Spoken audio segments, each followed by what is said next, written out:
Alléluia. Venons nous asseoir dans la présence de Dieu. Je veux vous inviter à prendre vos Bibles avec moi ce soir dans le livre de Actes des Apôtres, le chapitre 14. Actes, chapitre 14, nous allons lire à partir du verset 1. L'opinion des gens te concernant va changer positivement. Je n'ai pas entendu ton amen. À Icône, Paul et Barnabas entraient ensemble dans la synagogue des Juifs. Ils y parlaient de telle manière qu'une grande multitude de Juifs et de Grecs crurent. Verset 2. Mais ceux des Juifs qui ne crurent point excitèrent et aigrirent les esprits des païens contre les frères. Verset 3. Ils restaient cependant assez longtemps à Icône, parlant avec assurance, appuyés sur le Seigneur qui rendait témoignage à la parole de sa grâce, qui permettait qu'il se fît par leurs mains des prodiges et des miracles. Verset 4. La population de la ville se divisa en combien de parties? J'imagine en deux. Les uns étaient pour les Juifs. Les autres étaient pour... Donc, il y avait ceux qui étaient contre eux et il y avait ceux qui étaient pour eux. Donc, il y avait ceux qui étaient pour les apôtres et il y avait ceux qui étaient contre les apôtres. Le verset suivant.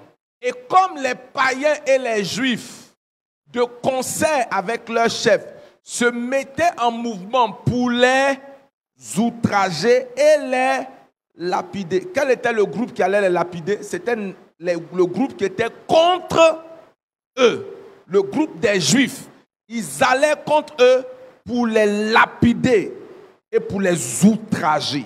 Paul et Barnabas, ayant eu connaissance, il ne faut pas être ignorant de ce qui se passe autour de toi. Il ne faut pas être ignorant de ce qui se dit autour de toi. Il ne faut pas être ignorant des desseins de l'ennemi autour de toi.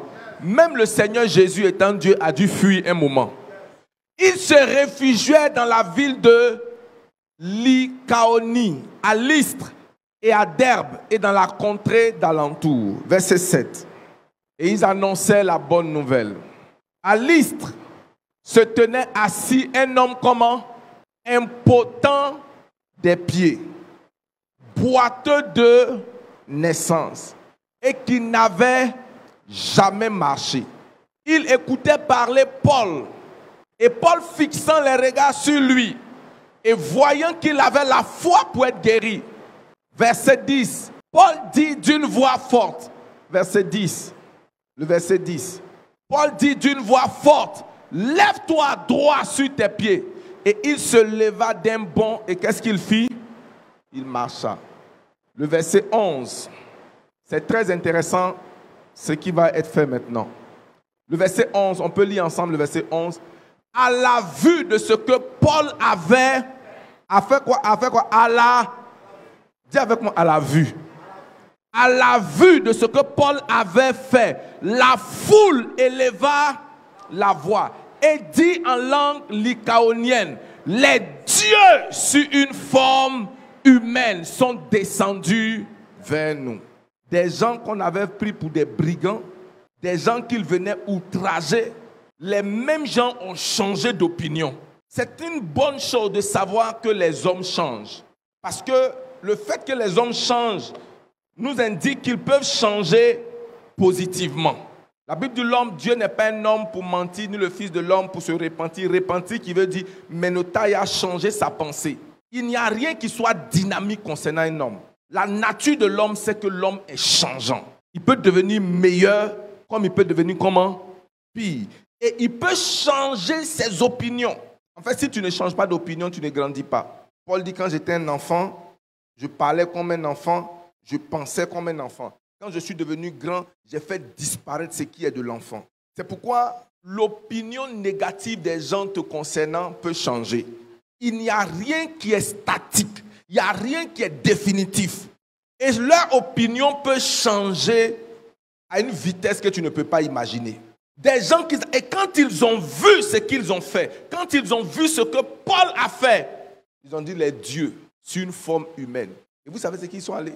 Le verset 12 dit qu'ils ont commencé à les adorer. Des gens qui venaient lapider sont devenus pour eux des dieux. en l'espace d'un événement, Dieu peut changer l'opinion des gens te concernant. Seigneur, c'est-à-dire au lieu même où ils allaient les outrager, au lieu même, Dieu a créé quelque chose. Tu n'as certainement pas tous les gens contre toi, mais tu as besoin d'avoir des gens qui sont en ce moment contre toi, de les avoir avec toi.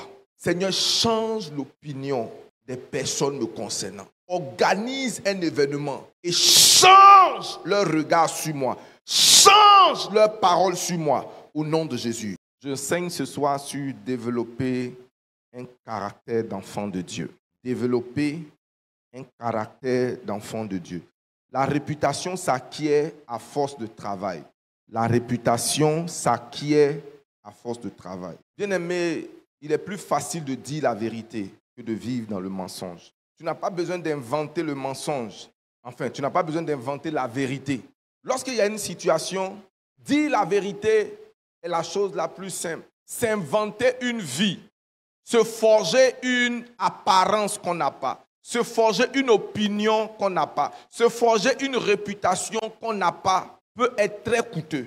La manière la plus moins chère de vivre, c'est de vivre en harmonie avec notre caractère. Vous savez, certaines personnes sont obligées de se bâtir une réputation à coup d'argent, à coup d'intimidation, à coup de certaines choses. On doit s'adresser à eux d'une certaine façon, on doit les respecter, on doit les adorer. Est-ce que vous avez vu que Paul et Barnabas ont imposé l'adoration? Lorsque tu obliges les gens à t'adorer, lorsque tu obliges les gens à te craindre, ça veut dire que quelque part tu ne mérites pas cette crainte. Parce que le respect doit être naturel. Le respect doit être comment? Naturel. La raison pour laquelle souvent on force dans certaines choses, c'est parce qu'il n'y a pas d'adéquation entre notre caractère et notre réputation. Il y a un fossé. Vous savez pourquoi Jésus a maudit le figuier? Le figuier est un arbre, quand vous allez en Israël, lorsque les feuilles du figuier se montent, en même temps les graines de figues sont dessus. Donc quand il y a les feuilles, il doit avoir obligatoirement des figues. Ce qui a étonné Jésus, c'est que tu m'as séduit. Je me suis approché à cause du feuillage. Et je me rends compte en m'approchant que ce que je m'attendais, ce n'est pas ça. Alors il a maudit. Il y a des gens qui ont juste l'apparence, mais qui n'ont pas les fruits. Ils ont juste l'extérieur, ils n'ont pas l'intérieur. Ils ont l'apparence, la Bible dit, certains ont l'apparence de la piété, mais ils renient ce qui en fait la force. Bien aimé, souvent, faire semblant est coûteux. Faire semblant est comment? Arrange-toi pour développer un caractère où c'est ta vraie vie. Tu n'as pas besoin de payer quelqu'un, tu n'as pas besoin de faire semblant. Souvent, vous rentrez dans certaines maisons et puis on est obligé de garder l'image que ça va dans le couple parce que les étrangers sont là. Mais dès que les étrangers sortent, on reprend. Mais si l'étranger a oublié son chargeur, et s'il a oublié son chargeur qui revient, vous allez faire comment? Vous allez vous calmer. Au moment où la main est comme ça déjà. Vous savez pourquoi j'aime vivre ma vie comme je la vis? Parce que j'ai découvert que c'est moins coûteux que de présenter ton vrai visage. Que ce que tu es dans le noir, c'est ce que tu es à la lumière. Et qu'il n'y a aucune différence. C'est vrai que tu dois travailler sur ton image. Et ça, la différence entre nous et ceux qui n'ont pas le Seigneur, c'est qu'ils ne travaillent que sur leur image. Mais nous devons travailler sur notre intérieur. Pourquoi? Parce que si je travaille sur mes racines, je n'ai pas à m'inquiéter des fruits. Si tu fais semblant d'être propre, ta saleté va sortir. Si tu fais semblant d'être une bonne personne, tu vas lutter à garder cela. Et comme ce n'est pas naturel, ça va t'épuiser, ça va te coûter. La meilleure manière, ou non, j'allais dire la manière la plus moins chère de vivre sa vie, c'est de travailler sur son caractère. La place du caractère dans notre marche chrétienne est très vitale et ne doit pas être sous-estimée. Regardez, le Seigneur nous compare à la lumière et nous compare comme sel. Il dit, si le sel perd de sa saveur, elle ne sert à rien. Donc on peut garder la couleur et perdre la saveur. Or, l'importance du sel, ce n'est pas simplement le fait qu'il soit blanc. Si tu ne t'accroches qu'à la blancheur du christianisme, au vocabulaire chrétien, si tu ne t'intéresses qu'à la manière de parler du chrétien, que tu n'as pas le goût, la Bible dit que ça ne sert à rien. Tu ne sers qu'à être foulé aux pieds des hommes. Ta valeur se perd. Vous êtes le sel de la terre. Vous êtes la lumière du monde. Et si le sel perd de sa saveur, pas si le sel perd de sa couleur, si le sel perd de quoi? Tu ne perdras pas ta saveur. Je dis, tu ne perdras pas ta saveur. Romains chapitre 8, verset 29. Le battement du cœur de Dieu, c'est que nous ressemblions à Christ. C'est que nous ressemblons à Christ. Romains 8, verset 29. Romains 8, verset 29. Car ceux qu'il a connus d'avance, il les a aussi prédestinés à être semblables à l'image de son Fils. À être semblable à l'image de comment? De son Fils.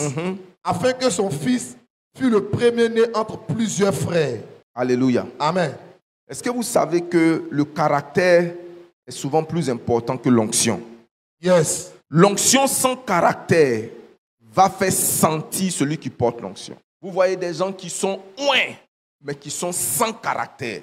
Ils ne vont pas loin dans la vie, ils ne vont pas loin dans le ministère. J'ai connu des gens extrêmement loin, qu'ils voyaient dans les détails des choses, qui avaient un grand ministère de prédicateurs, un grand ministère d'évangélistes, un grand ministère prophétique. Jusqu'actuellement, le don se manifeste, mais leur ministère n'a pas où être vu. Pourquoi? Parce qu'ils n'ont pas su avoir un équilibre entre le don et le caractère. Les charismes sont partout, mais il faut en nous-mêmes bâtir un caractère. Définissons rapidement ce que c'est que le caractère. Le caractère d'une personne peut être défini comme les qualités intérieures ou morales qui constituent le modèle de comportement de la personne. Je reprends. Le caractère, c'est l'ensemble des qualités intérieures et morales qui constituent le modèle de comportement de l'individu. Et je continue d'ajouter que votre caractère, c'est ce que vous êtes quand personne ne vous voit. Votre caractère, c'est ce que vous êtes quand vous êtes seul. Votre caractère, c'est ce que vous êtes dans le noir. Le caractère, c'est ce que vous êtes quand il n'y a pas des yeux sur vous. Comment je sais que tu n'es pas un voleur? Tu n'as pas besoin qu'il y ait une caméra dans un supermarché pour voler. Il y a des gens, leur attitude est fonction de qui les regarde. Quelqu'un, moi, si tu mets de l'argent sur une table, mon cœur ne va battre d'aucune manière, de quelque manière que ce soit. Mais il suffit, pour connaître l'attitude d'un voleur, tout ce qu'il sait, c'est-à-dire, il n'a même pas besoin qu'il n'y ait pas un regard. Il cherche même comment dérober ce qui est là. Est-ce que ça veut dire que je suis sans défaut? Oui, j'ai des défauts. Il y a des faiblesses dans ma vie avec lesquelles je lutte. Mais je veux dire que le vol ne fait pas partie des défauts avec lesquels je lutte. Je lutte avec d'autres choses dont je m'éloigne. Mais j'essaie de nous faire comprendre que le caractère, c'est intrinsèquement ce qu'on est à l'intérieur de nous-mêmes sans avoir besoin d'être encouragé. Si tu es un homme courageux, si tu es un homme de valeur, si tu es un homme intègre, si tu es une personne propre, tu n'as pas besoin que des visiteurs viennent chez toi. Comment je sais que tu es une personne propre? Lorsque tu n'as pas besoin de visiteurs pour nettoyer ta maison. Mais si tu es sale, tu te dis, oh, il y a un visiteur qui doit venir nettoyer. Mais tu n'as pas besoin de forcer si c'est ton habitude. Que la personne vienne à minuit, à 4 heures du matin, à n'importe quel moment, ça fait partie de ton naturel. Tu es naturellement comme ça. Tu n'as pas besoin de mettre la peinture, tu n'as pas besoin de faire ci. C'est comme ça que tu es. Et tu vis facilement, tu vis légèrement, tu vis de manière light. Je vais rapidement nous donner quelques composantes du caractère. Qu'est-ce qu'il fait? Quels sont les ensembles des choses qui constituent notre caractère? La première chose, ce sont nos pensées. Nos pensées. La Bible dit dans Proverbes chapitre 23, le verset 7, il dit « Tel un homme pense dans son cœur, tel il est ». Le premier élément de ton caractère, ce ne sont pas tes actions, ce sont tes pensées. Il dit « Car c'est du cœur de l'homme que viennent les adultères, le vol. » Mais c'est du cœur de l'homme également que viennent le jeûne, que viennent la bonté, que viennent les bonnes choses. Donc, ton caractère, c'est d'abord ce à quoi tu penses.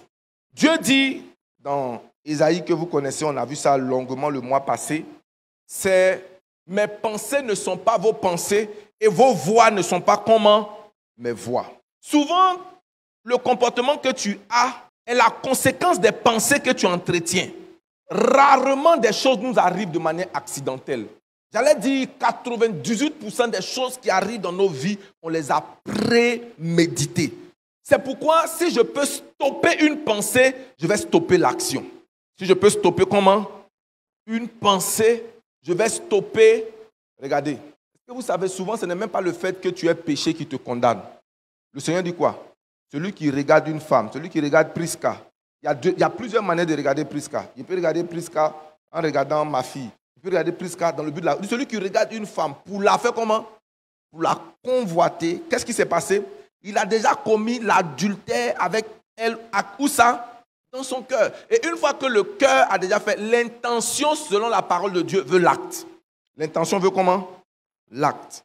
Donc, pendant que tu es en train de penser, tu peux annuler la pensée. Tu peux détruire la pensée. Tu peux dire non à une pensée. Parce que c'est en donnant du moulin régulièrement à une pensée qu'elle finit par devenir une action. Et cette action-là répétée devient une habitude. Et cette habitude te donne une renommée, te donne un caractère, te donne plutôt une réputation. De colérique, une réputation de menteur, une réputation de fornicateur, une réputation d'escroc, une réputation parce que chaque fois que tu vois quelqu'un, tu vois comment tu peux enlever quelque chose de la main de cette personne. Donc fais attention à tes pensées. Bien-aimé, la Bible dit, personne ne connaît l'esprit de l'homme si ce n'est l'esprit qui est en lui. Personne ne peut t'examiner comme toi-même. Il n'y a pas quelqu'un qui te connaît toi-même. C'est pourquoi la Bible dit quoi? En ce qui concerne l'examen, il dit examine-toi toi-même. Examine-toi. Comment tu t'examines? Revois dans tes pensées. Aujourd'hui, là, quelles étaient mes pensées? Quelles sont mes pensées?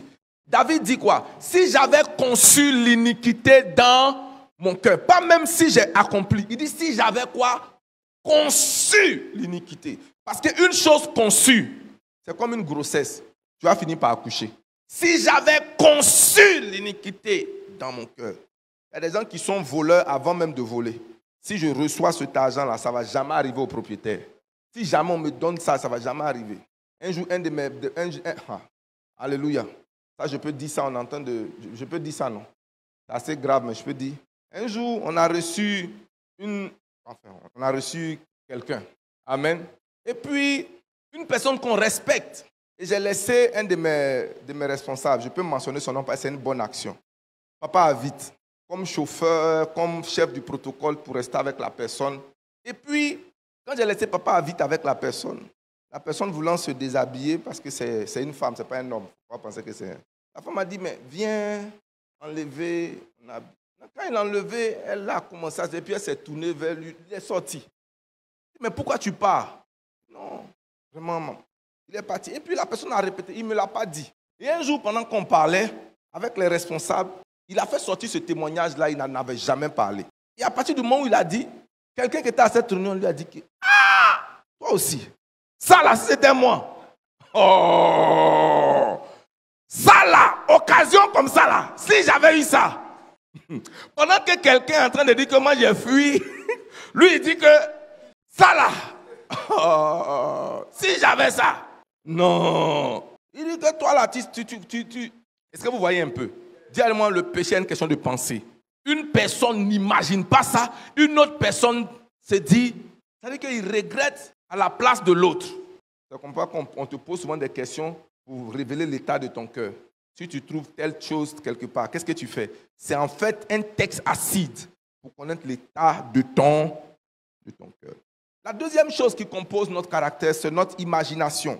L'imagination est différente des pensées. L'imagination est la capacité de former des images. Donc, le mot imagination. Donc, créer des images dans notre pensée. Notre imagination influence grandement notre caractère. En fait, ton imagination, c'est ta motivation à aller de l'avant. Qu'est-ce que tu vois? Même quand tes yeux sont ouverts, que les autres ne voient pas. Tu peux rentrer dans ton salon et puis avoir une autre imagination de ce que tu as. Je vois bientôt ces choses changer. Je vois tant changer. Je vois tel bouger. Tu peux être en train de marcher à pied, mais tu vois que dans peu de temps, ta vie va changer. Directement l'imagination. Et le Seigneur, parlant de ceux qui étaient en train de bâtir la tour de Babel, qu'est-ce qu'il a dit? Il dit, ce qu'ils ont imaginé de faire, personne ne pourra les arrêter. Ce qu'ils ont imaginé. Parlant de Daniel, ils disent Daniel résolut dans son cœur. Le cœur, c'est pour les pensées. C'est le cœur également. Daniel résolut de ne point se souiller avec les mets du roi. Donc, s'il te plaît, prends l'habitude de te forger une imagination basée sur les Écritures. Une imagination basée sur la parole de Dieu. Une imagination basée sur une bonne source d'inspiration. Et détruis toute forme d'imagination qui ne vient pas de Dieu. Personne n'a dit Amen. Troisième composante du caractère, ce sont nos attitudes. L'attitude fait référence à des dispositions ou à des tendances qui sont capables d'influencer notre comportement. Proverbe chapitre 20, verset 11. C'est ton attitude qui détermine ton altitude. On dit souvent d'une personne qu'elle a une attitude positive. C'est-à-dire qu'elle voit toujours les choses du bon côté. Mais il y a des gens qui ont une attitude rabat-joie. Il y a des gens qui ont une attitude négative. Il y a des gens qui ont une attitude suspicieuse. Ça fait partie de leur attitude. Eux, ils ne voient que le mauvais côté des choses. C'est leur nature, c'est leur attitude. Maintenant, laisse-moi te poser la question. Quelle est ton attitude? Es-tu positive ou négative? Proverbe chapitre 20, le verset 11, lisons. L'enfant laisse déjà voir par ses actions ce que sa conduite sera. Si sa conduite sera pure ou elle sera droite. Que Dieu te donne de développer une bonne attitude. Et le dernier point, ce sont nos actions. Les actions sont les enfants de tout ce que nous avons vu. Donc, l'ancêtre d'une action, c'est la pensée. Ensuite, l'imagination. Ensuite, l'attitude. Et c'est cette attitude-là qui, si elle n'est pas gérée, donne des actions. L'action exprime la totalité de notre caractère. Ce que nous pensons et imaginons dans notre esprit s'exprime enfin dans notre comportement extérieur. L'action répétée devient une habitude. L'action répétée devient comment? Une habitude. La destinée est façonnée pas par des actions isolées, mais par des actions répétées, par le caractère. Amen. Il y a plusieurs sortes de caractères. Il y a le caractère divin et le caractère démoniaque. Nous allons voir l'origine du caractère de Dieu. Jacques chapitre 1, verset 17. Mais avant ça, mettons Josué, on va voir quelque chose. Josué chapitre 1, verset 8. Lisons ensemble, s'il vous plaît. Que ce livre de la loi, point de ta bouche. Médite-le comment? Afin d'agir. Donc, méditation pour penser. Déclare-le de ta bouche. Confesse la parole. Confesse la parole. Médite-la jour et nuit. Parce que ce que tu médites, donc ce à quoi tu réfléchis, va influencer ta conduite. Il faut agir conformément, fidèlement, selon tout ce qui est écrit. C'est alors que tes actions vont provoquer la réussite. Donc ce texte est un modèle, c'est une masterclass sur de la pensée jusqu'au caractère, jusqu'au comportement, jusqu'au résultat. Si tu peux changer tes pensées, parce qu'une pensée a toujours besoin d'une information, a besoin de s'appuyer sur quelque chose. La plupart des gens qui se comportent, ils se comportent à partir d'une information qu'ils ont reçue, soit de l'éducation qu'ils ont reçue de leurs parents, soit d'un film qu'ils ont regardé, soit d'un livre qu'ils ont lu, soit d'une conversation qu'ils ont reçue, ou alors de la parole de Dieu sur laquelle ils s'appuient. Une de mes filles a vu son foyer s'envoler, tout simplement parce que une de ses copines lui a dit « Ton mari abuse ». Ils géraient leur petit foyer chic. Il n'y avait pas l'argent de monsieur, il n'y avait pas l'argent de madame. Elle venait, mettait l'argent ensemble, ils mettaient l'argent ensemble.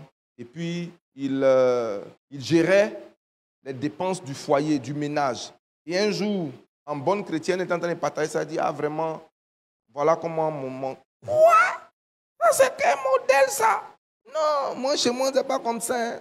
Mon mari fait tout. Moi, il paye la servante. Moi, il paye comment? Donc, quand elle rentre chez elle, elle rentre comme quelqu'un à qui on vient de donner une nouvelle révélation. sur comment conduire son foyer. Elle s'est sentie anarquée tout ce temps. Un bon, donc c'est comme ça. Elle dit non. Donc elle rentre. Quand son mari parle comme ça, non. Non. En tout cas, moi maintenant, j'ai décidé que dans la maison, je vais m'occuper de la servante. Ah, chérie, quel nouveau modèle ça? Non, c'est comme ça maintenant. Bien bon. Et ça a commencé à aller. Et c'est lors d'un entretien avec madame. Elle dit, ah, c'est une de mes copines qui m'avait conseillé. Et je l'avais vue comme une amie. Parce que finalement, le conseil semblait être tellement bien. Ça fait combien de temps que tu travailles? Ça fait 9 ans. Et qu'est-ce que tu as? Non, on a construit une petite maison là, mais on n'a pas encore terminé. Ah, mon argent là, il n'y a plus pour faire ça. Et puis regarde, le garçon qui est là, demain tu as tout investi, il peut t'abandonner demain. Qu'est-ce qui te prouve? Regarde telle femme, regarde telle personne qui est dans tel bureau. Tu vois telle maman là, son mari, c'est comme ça. Oh, un bon.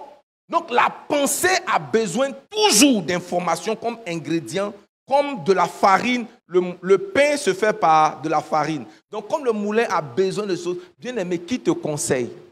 Qui te parle? Appuie-toi sur Jacques chapitre 1, verset 17. Nous voyons le caractère de Dieu. Il dit, toute grâce excellente et tout don parfait vient où ça? D'en haut. Sur le Père de lumière chez lequel il n'y a ni changement ni ombre de variation. Donc le bon caractère tire son origine de Dieu. Et la première chose qui peut changer un adulte, ce n'est pas de refaire son éducation, c'est de transformer son cœur. Il y a 2 choses qui choquent, qui peuvent transformer une personne. C'est la nouvelle naissance ou un choc émotionnel grave. Un membre de l'église ici est en train de lutter avec la drogue. Vous ne pouvez pas imaginer qui c'est. C'est une personne très dévouée, très engagée. Et j'ai découvert que la personne était, comment on dit, c'est quoi le mot? Accro, addict. Il y a un autre mot que je cherche. Dépendante de la cocaïne. Non, pas de la cocaïne, du chanvre indien. J'ai rencontré un médecin de l'hôpital psychiatrique de Bingerville parce qu'il m'a dit que, sans exagérer, 100% des personnes qui deviennent fous, bien qui deviennent folles, c'est motivé par la drogue. Leurs clients qu'ils ont à l'hôpital psychiatrique, là, ce n'est pas des gens qui sont nés folles, c'est des gens qui sont devenus. Il peut avoir un choc, mais dans la plupart des cas, c'est une consommation.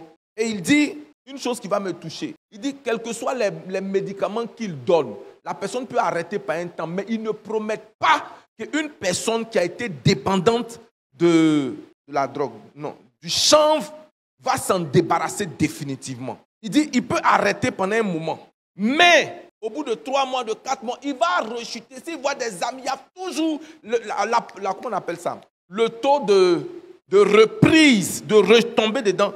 Et je lui ai demandé, est-ce que donc il n'y a pas une solution? Il m'a dit, en général, les gens qui sont véritablement délivrés, c'est des gens qui ont été approchés par des religieux. C'est-à-dire que même la médecine reconnaît que eux là, ils ne peuvent que t'accompagner, ils ne peuvent que te traiter comme quelqu'un qui est atteint d'une maladie incurable. Ils vont te donner des médicaments pour essayer de t'accompagner. Mais ils savent que choco, tu vas retomber dedans. Mais leur solution, eux-mêmes assis là-bas, là, ils disent leurs patients, qu'ils reconnaissent qu'ils ont quitté définitivement et durablement cette dépendance. C'est le mot. Dépendance est quelqu'un qui a donné sa vie à Christ ou qui a été délivré à l'église. Et je me dis donc que si certaines choses sont valables pour la drogue, elles sont également valables pour plusieurs autres domaines. Il y a des dépendances qu'on ne brise que spirituellement. Le Seigneur dit quoi? La nouvelle naissance, il dit, j'enlèverai dans votre corps le cœur de pierre. Et qu'est-ce que je vais mettre? J'ai marché avec le Seigneur toute ma vie. Jusqu'à un moment, j'ai fait le monde pendant 3 ans. Et pendant le monde de 3 ans là, j'ai fumé et la nicotine était devenue pour moi quelque chose dont je n'arrivais pas à me séparer. Honnêtement, j'ai pris des décisions. Est-ce que vous savez que lorsqu'il s'agit de certaines choses, certaines dépendances dans notre caractère, même nos décisions deviennent faibles.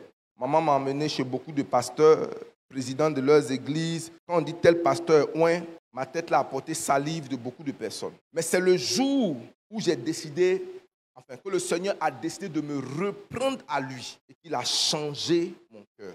Mais quand le Seigneur change ton cœur, c'est le début d'une transformation. Parce que cette transformation-là, elle n'est pas automatique. Elle n'est pas automatique. Après ça, il faut rechercher maintenant les fruits de l'esprit. Parce que quand le Saint-Esprit vient en toi, une chose que le Saint-Esprit vient faire en toi, c'est de te donner le caractère de Christ. Le Saint-Esprit vient travailler sur ton caractère. C'est pourquoi il te donne les fruits de l'esprit, la maîtrise de soi, la bonté. On se met ça, comment on appelle, Galates chapitre 5, verset 22.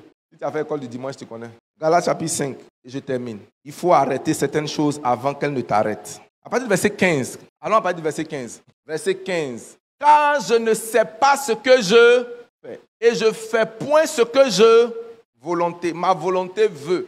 Et je fais ce que il y a des choses dans des comportements où ce que tu veux ou ce que tu es n'a pas de prix. Quand vous allez voir les psychiatres, vous étudiez les livres de PNL, les trucs comme ça, on vous dit que tu es attiré par ce que tu aimes et tu te éloignes de ce que tu es. Mais Paul ici dit, je ne comprends plus rien. Ce que j'aime, ce que j'ai, verset 16. Verset 16. Or, si je fais ce que je ne veux pas, je reconnais par là que la loi est bonne. Vous allez voir que Paul va dire que je lutte, je fais, j'ai envie de faire, si j'ai envie de faire le bien, mais je trouve dans ma... Alors, verset 23.